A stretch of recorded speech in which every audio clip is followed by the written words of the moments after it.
भारत का सेवा ही बस काम है। सहभागी बन पुण्य कमा लो, सबसे ये आह्वान है। प्रणम्य सागर गुरु महाराज की सोच का ये परिणाम है। सहभागी बन पुण्य कमा लो, सबसे ये आह्वान है, सबसे ये आह्वान है। अरहम योग प्रणेता ने ये पावन दीप जलाया है। साधर्मी का बने सहारा, बीड़ा ये ही उठाया है, बीड़ा ये ही उठाया है। चलो उन्हें खुशियों से मिलाए, बड़ा पुण्य का काम है। सहभागी बन पुण्य कमा लो, सबसे ये आह्वान है, सबसे ये आह्वान है। जीवों के भोजन का प्रबंधन, असमर्थ बच्चों को शिक्षा, रोजगार की करें व्यवस्था, मांगे ना कोई भिक्षा, मांगे ना कोई भिक्षा। अरे हम जीव दया भारत बस करती ये ही काम है। सहभागी बन पुण्य कमा लो, सबसे ये आह्वान है, सबसे ये आह्वान है। गाय धरा पे रहे सुरक्षित, गौशाला है बनवाई, जीव जंतु की भोज व्यवस्था सुंदर रूप से करवाई, सुंदर रूप से करवाई। साधर्मी भूखा ना सोए, रखना सबका ध्यान है। सहभागी बन पुण्य कमा लो, सबसे ये आह्वान है, सबसे ये आह्वान है। साधर्मी रोगी के इलाज को हम मिलके हैं करवाते, जाने कितने असहायों को राशन घर में पहुंचाते, राशन घर में पहुंचाते। लक्ष्य हमारा उन चेहरों पे लानी बस मुस्कान है।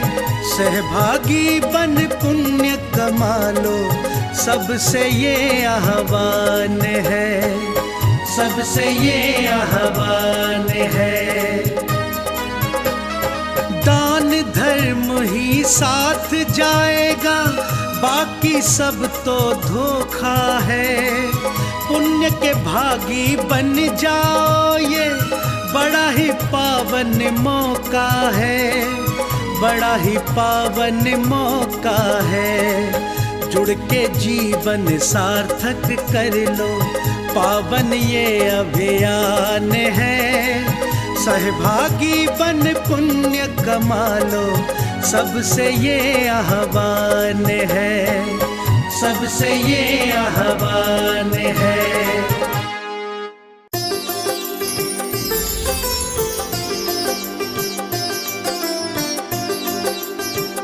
पुरुषार्थ आदमी करता है, फल क्या मिले ये अपने भाग्य पर निर्भर करता है।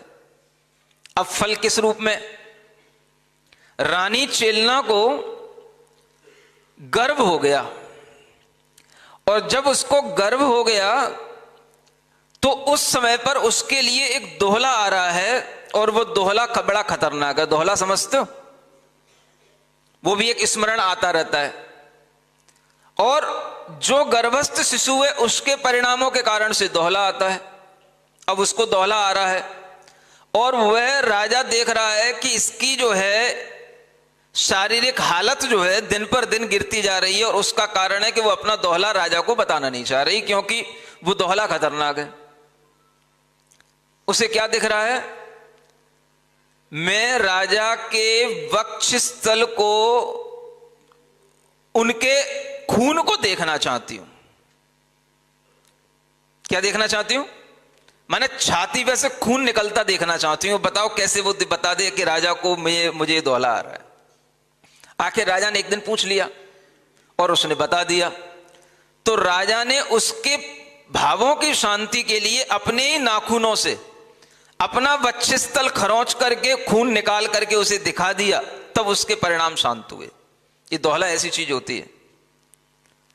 अब जब उसके परिणाम शांत हुए तो परिणाम तो शांत हो गए, लेकिन जो जीव गर्भ में था वह जीव जब 9 महीने बाद जन्म लिया तो जन्म लेते ही उस जीव के अंदर इतनी क्रूरता के परिणाम उसके अंदर थे कि जन्म लेने के बाद आप सोचो कि जो बच्चा भी जन्म लिया है, जन्म लेने के बाद ही वो कैसा दिख रहा है? उसने अपनी मुट्ठी भींच ली है, उसने अपना मुंह रौद्र बना लिया है, उसने अपनी भ्रुकुटियां तान ली हैं जन्म लेते ही बस बच्चे ने।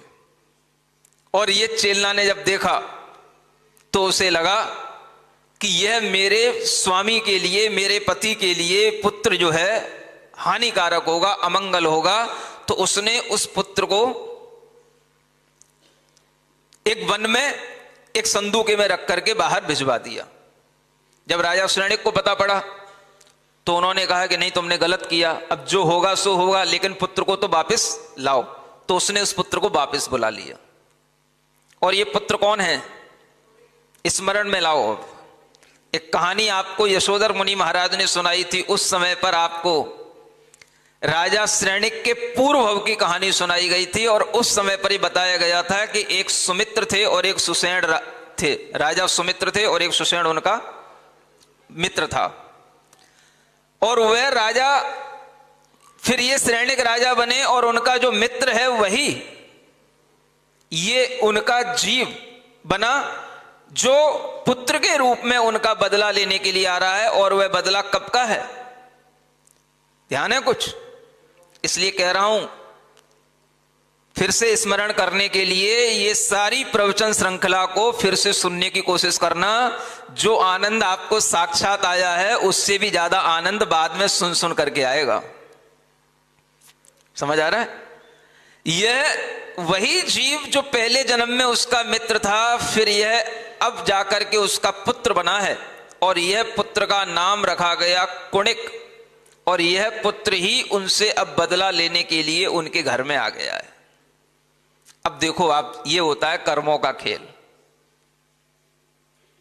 पिता है तो पुत्र के प्रति ऐसा दुर्भाव कैसे रख सकता है, लेकिन पुत्र है तो वो पूर्व जन्म का बदला लेने के लिए घर में आया है। तो पिता उस पुत्र को मन से भी अपने मुंह में मोह के कारण से बुलवा लिया। ये राजा श्रेणिक का पुत्र है। श्रेणिक के तो पुत्र पहले भी था, अभय कुमार थे।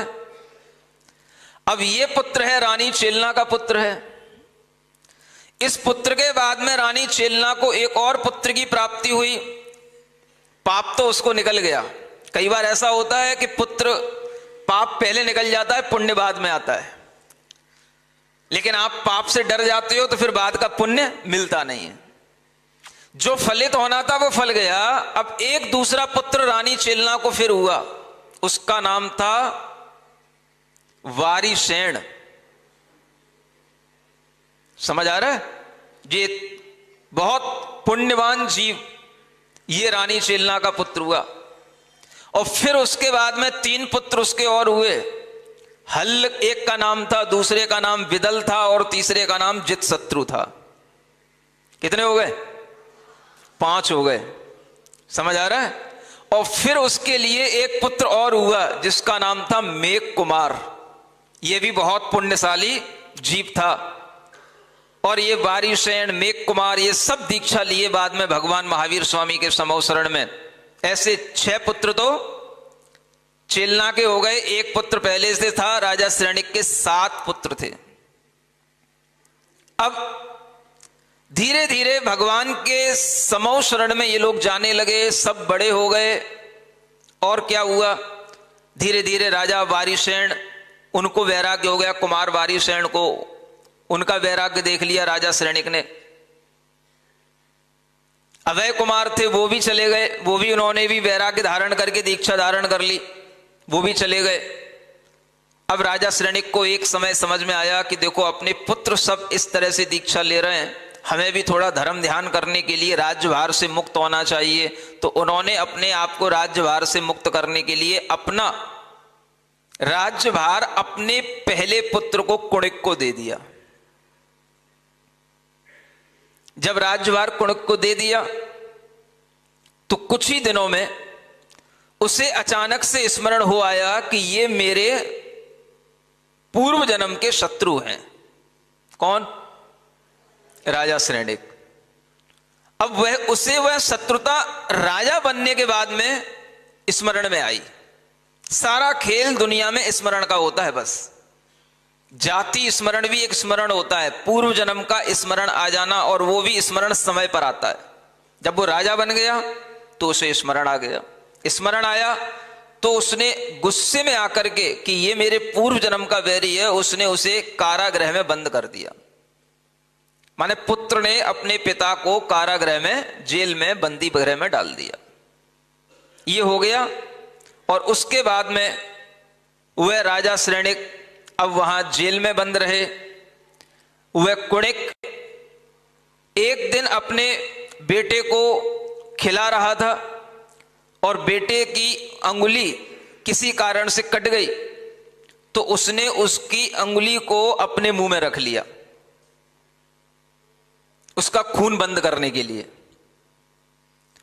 उसी समय पर चेलना सामने आ गई और कुणिक कहता है, देखो जैसा मैं अपने बेटे को प्यार करता हूं, दुनिया में कोई भी ऐसा पिता नहीं होगा जो अपने बेटे को प्यार करता हो। तो रानी चेलना ने कहा, तुम्हारे पिता भी तुम्हें ऐसी तरह से प्यार करते थे। तो उसके लिए एकदम से झटका लगा कि ऐसा कैसे। तो रानी चेलना ने कहा कि एक बार तुम्हारी उंगली में इतना दुर्गंधित घाव हो गया था कि उस घाव के कारण से कोई वैद्य भी तुम्हारे पास नहीं आना चाह रहा था, और उस उंगली के घाव को दूर करने के लिए तुम्हारे पिता ने उसे अपने मुंह में रख करके उसकी पीप निकाली थी। ये बात जब उसने सुनी तब उसके दिमाग में आया कि मेरे पिता भी मुझसे ऐसा प्रेम करते थे। और जब उसने ये सुना तो फिर वो कहने लगा, जब पिता मुझसे प्रेम करते थे तो फिर उन्होंने मुझे वन में क्यों भेज दिया था। माने जब बुद्धि मिथ्या चलती है तो आदमी को वो घटनाएं तो याद रहती हैं जो घटनाएं घटित हुई, लेकिन वो घटनाएं कैसे हुई, वो घटनाएं भी उसे उल्टे रूप में याद रहती हैं जब आदमी की बुद्धि कुबुद्धि हो जाती है। तब उस रानी ने कहा कि नहीं, तुमको वन में भेजने का काम उन्होंने राजा श्रेणिक ने नहीं किया था, वो काम तो मेरा था। उन्होंने तो तुम्हें वापस बुलवा लिया था। ये तुम्हें किसने कह दिया और तुम्हारे दिमाग में कैसे बैठ गया कि उन्होंने इस तरीके से तुम्हारे साथ दुर्व्यवहार किया। तो उसके दिमाग में ये किसी ने कह दिया, उसके दिमाग में बैठ गया। इसी तरीके के सुनाने वाले लोग दुनिया में मिल जाते हैं जो बुद्धि बिगाड़ने का काम करते रहते हैं, और जब बुद्धि बिगड़ती है तो फिर कर्म के उदय में ऐसी बिगड़ती चली जाती है। और वह बुद्धि फिर ठीक होने का समय आया, तब उसके लिए लगा कि अरे मेरे पिता मुझसे इतना प्रेम करते थे। तो वह अपने आप पर पश्चाताप करता है, और फिर उस पश्चाताप में वह उस राजा श्रेणिक को, पिता को, उस कारागृह से मुक्त करने के लिए तुरंत निकल पड़ता है। वह राजा श्रेणिक, अब आप सोचो, महावीर भगवान के समौ शरण में जिन्होंने भगवान की भक्ति करते हुए अपनी जो नरक आयु बांधी थी, उस नरक आयु को तो उन्होंने 7वें नरक से पहले नरक की कर लिया था। उसके साथ साथ उन्होंने अपनी पवित्र भावनाओं से 16 कारण भावनाओं को भा करके तीर्थंकर प्रकृति का बंध भी कर लिया। माने आगामी भव में वह तीर्थंकर बनेंगे, इस तरह का पुण्य कर्म का भी उन्होंने बंद कर लिया। लेकिन जो होनी है वो तो होनी है। आयु बंद एक बार हो गया है तो वह टल नहीं सकता है, और वह आयु बंद अगर हुआ है तो नरक आयु का बंद हुआ है तो उससे पहले उस तरह के परिणाम खराब होंगे जो परिणाम उसको नरक में ले जाने के योग्य होते हैं। इसलिए कहना पड़ता है जन्म सुनिश्चित मरण सुनिश्चित। समझ में आ रहा है? कर्मों का फल मिलना निश्चित। किसका जन्म कहां होना है यह निश्चित रहता है, मरण किसका कैसे होगा यह भी उसका निश्चित हो जाता है, और वो निश्चित आदमी अपने कर्मों से ही कर लेता है। कर्मों के फल से होगा वो निश्चित करने वाला कोई भगवान नहीं है। उस कुणिक का जन्म राजा श्रेणिक के ही पुत्र के रूप में हो गया, और वह कुणिक ही उस राजा श्रेणिक की मृत्यु का कारण बन गया। भले ही वह कुणिक उस समय पर राजा श्रेणिक को उस बंदी गृह से मुक्त करने के लिए दौड़ा, लेकिन उसकी दौड़ को जब राजा श्रेणिक ने देखा तो वो समझ गया कि ये कुछ और हमारे ऊपर उपद्रव करने के लिए आ रहा है। विनाश काले विपरीत बुद्धि इसी को कहते हैं। और वो बुद्धि भी होना नियामक होती है। अगर आपने किसी आयु का बंद कर लिया है, गति बंद हो गया है, तो अब वो बुद्धि वैसी होगी। तो उसने सोचा कि इसके हाथों से मरे, ये मुझे मारने आ रहा है, ये मुझे और अब ज्यादा तड़फाए करके मारेगा, उससे अच्छा मैं खुद ही अपनी आत्महत्या कर लूं। और उसने खुद जो है अपनी आत्महत्या कर ली। अब आप सोचो, पुण्य अपनी जगह है, पाप अपनी जगह है, अच्छे कर्मों का फल अपनी जगह है, बुरे कर्मों का फल अपनी जगह है। इस चीज को आप हमेशा ध्यान में रखा करो कि पुण्य आत्मा जीवों के साथ भी गलत होता है, और वो होगा तो वो भी उनके अपने पाप कर्म के उदय में होगा, लेकिन पुण्य कर्म के उदय में भी उनको पुण्य की चीजें भी मिलेंगी, और पाप कर्म के उदय में उनको पाप के फल भी मिलेंगे। सब कर्मों के फल एक साथ चलते रहते हैं, समय समय पर सब फलते रहते हैं। आदमी समझता है कि ये भगवान के समोशरण में गए, भगवान की पूजा करी, इतनी पूजा करने के बाद में उन्हें आत्महत्या कर ली, तो क्या मिला भगवान की पूजा करने से? तुम होते तो यूं बोलते। मान लो असाता हो, वह साता में बदल सकती आपके पुण्य कर्म से, अगर आपका जीवन रहे तो। जब जीवन ही नहीं है तो अगले जन्म में वो साता फल देगी। तो आपका जीवन हमेशा धर्म से ही आगे सुखीमय बनेगा, और धर्म ही आपके लिए एक शरण है। केवली पंडितो धम्मो शरणम, इसलिए कहा गया। भगवान की भक्ति ही अपने लिए धर्म को बढ़ाने वाली होती है। आ गए सब भगवान? देखो आज सतना में 5616 जिन बिंबों का आगमन हो गया है। अब जाना देखने, देखा है? अच्छे लगे? हाँ, नजर मत लगाना नजर उतारना आरती लेकर आरती उतारना, अर्घ चढ़ाना, समझ आ रहा है? ऐसा यह दर्शन एक तरह का इस धरा पर, अगर हम कहें, ये प्रथम दर्शन होगा इस धरा पर, जहां पर आपको 5616 जिनबिंब एक साथ, और वो भी नंदीश्वर की रचना के रूप में, कि जहां पर एक एक जनालय में 108 जिनबिंब होते हैं। हमें देखने की ख्वाहिश थी कि हम देखें तो ऐसा कोई जिनबिंब बनवाएं जिसमें 108 जिनबिंब एक साथ हो, ऐसा कोई मंदिर बनवाएं। तो हमने छोटा सा मंदिर बनाने की कोशिश आगरा में की थी, और आगरा के अंदर भी जब ये विधान हो रहा था कमला नगर वहां कॉलोनी में, तो उस समय पर इसकी योजना बनी थी, और वहां के लोगों ने उस समय पर अपनी दान राशि से एक एक मंदिर की घोषणा कर दी थी, और उसी विधान में ये 51-52 नाम आ गए थे, और उन्हीं के नामों से मंदिर बन गए जो आज धर्म प्रभावना के लिए यहां आ गए हैं। अपने अंदर इस तरह का मन बना करके रखें कि हम हमेशा जिनेंद्र भगवान की शरण में ही रहेंगे।